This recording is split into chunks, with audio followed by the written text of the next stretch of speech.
Namaste everyone. I am Nidhi Chaudhary, an IAS officer of 2012 batch. And for every female IAS officer, there are 20 male IAS officers in our country. And the numbers are far smaller in Indian Police, Indian Defence Forces, Indian Judiciary, and most importantly, in Indian politics. No wonder most of our states have not yet witnessed a female Chief Secretary, a female DGP. We are present here in Mumbai, the most cosmopolitan, progressive city of our country. But we have not yet seen a female municipal commissioner for BMC, a female police commissioner for Mumbai Police, a female CEO of SRA, a female VP for MHADA, a female commissioner MMRDA, and the list is very long. And behind all this lies a deeply entrenched value system of our society, named as Bai Manus Namo. So when I happened to join at Raigad as district collector on January 22nd, 2020, a district which is known for being one of the most challenging politically, administratively, economically, and most importantly, geographically, because of it being highly disaster prone. So I happened to join there in January 2020, and soon starts implementation of lockdown, migrants crisis. We start running kitchens for migrants, and comes COVID's first wave. Well, we are in the grip of COVID's first wave, and there comes a warning from IMD that a very severe category cyclone is likely to make a landfall on the shores of Raigad. Now, this has never happened in the history of Maharashtra, but it actually happens on 3rd of June 2020. Remember, we are in the panic of COVID-19, the first wave of COVID-19. People were not ready to mingle with their friends and family members. We had to shed all our guards and ensure that people are evacuated from the 62 villages of my coastal district. And we evacuate people. We ensure that at least the casualties are bare minimum. And we hardly had 72 hours to do that. We do that, but obviously the devastation that a cyclone of this category has to do happened. We start providing relief and assistance that was given by the state of Maharashtra to the people. This happens, we are barely over with this, and happens a building collapse in the city of Mahad. Now this building collapse, I was there 36 hours standing on the spot, praying for people who probably are below this debris. After 19 hours, comes alive a 4-year-old boy, Muhammad. After 36 hours of operation, comes alive a 63-year-old woman, Mehrunisa. Well, it looks like all these operations, while are emotionally very torturous, but when somebody is alive from such kind of a debris, it is emotionally very satisfying also at the time. We are barely over with this. And comes bird flu in pain. We kill 550 birds, but are able to contain the spread of bird flu from pain. Comes COVID second wave. If our memories are fresh, we know that the second COVID wave was known for deaths due to oxygen shortage, but not in Raigad. Because between first and second COVID wave, we were able to ramp up the oxygen manufacturing capacity of my district from 250 metric ton to 650 metric ton. And Raigad became oxygen powerhouse of Maharashtra. It was this time when more than 15-16 districts of Maharashtra were dependent on Raigad. Comes yet another warning that an extremely severe cyclonic storm, Taukte, is going to pass from very close shores of Raigad. This time I not only have to evacuate people from my coastal villages, I not only have to ensure that people in my 115 COVID hospitals are safe, I not only have to ensure that the oxygen manufacturing plants remain uninterrupted and keep on generating oxygen, I also have to ensure that oxygen tankers are supplied to districts which are dependent on getting oxygen from Raigad. We keep on doing this. We ensure that the power plants, oxygen plants are safe. We send numerous tankers, ensuring 72 hours of backup to 15-16 districts dependent on Raigad. We are barely over with providing relief and assistance to the citizens. And after Taukte comes yet another unprecedented disaster in the form of Landslides. Now remember, I told you Raigad is disaster prone. There are 103 villages which are mapped by GSI in 2017-18 for vulnerability to landslides. But this happens in villages which are not there on the map of GSI. There comes unprecedented floods in the talukas of Mahad and Poladpur. All this while we were doing, we could still ensure that the district does what is expected in the normal times. We were first in revenue recovery in Konkan. We also ensured that for the long-term benefit of our citizens, we are able to give a lot lands for PHCs, sub-centers, medical colleges, for veterinary clinics, which have not been done for decades altogether. We do all this, and I keep on hearing from people. Bai asun tumi sundar काम केले. महिला असताना मुलांना सांभाळून खूप छान काम केले. स्त्री असून कसे काय कोविड, cyclone, landslides, flood, कसे काय सांभाळले.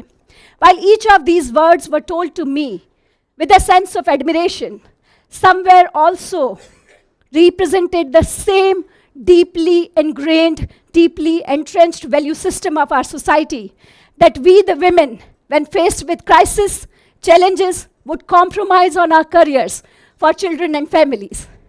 This does not affect just us, the women in public sector.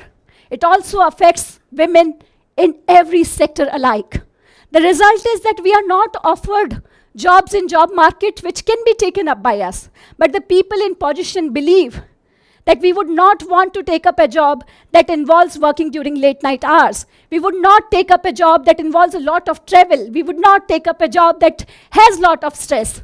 And the result is that only around 10% of our women are actively participating in workforce.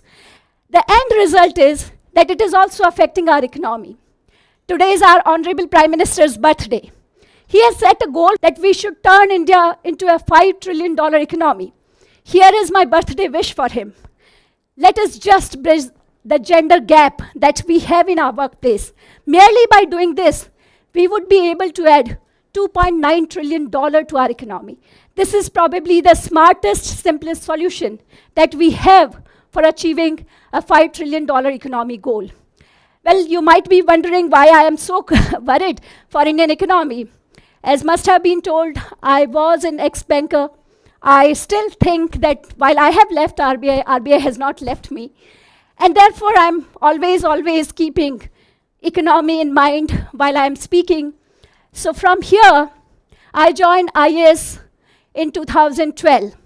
My first posting is as SDM Pen. I joined there as SDM, and I'm to conduct the assembly elections of 2014.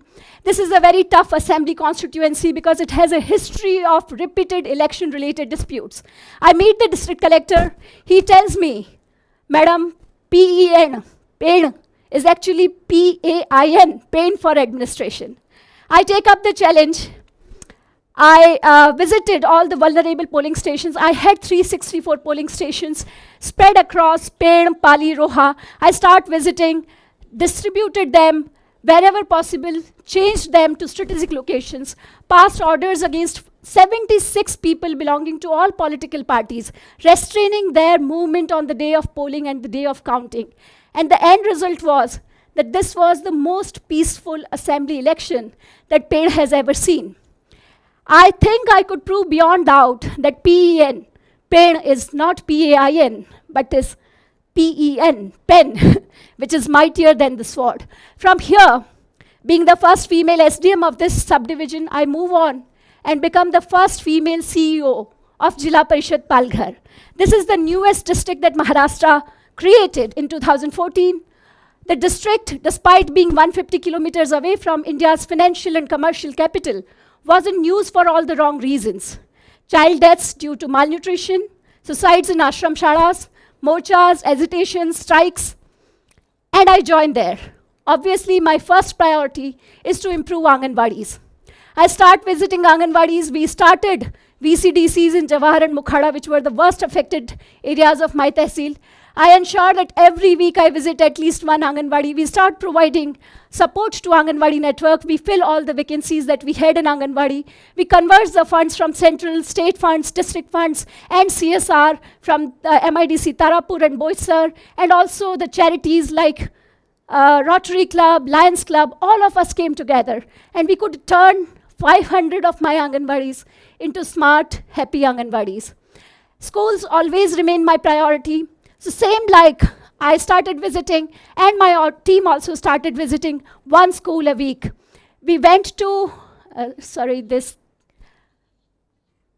So we started visiting schools every week, and the end result was that we could also garner support for more than 500 schools of mine and ensure digital learning facilities for these schools.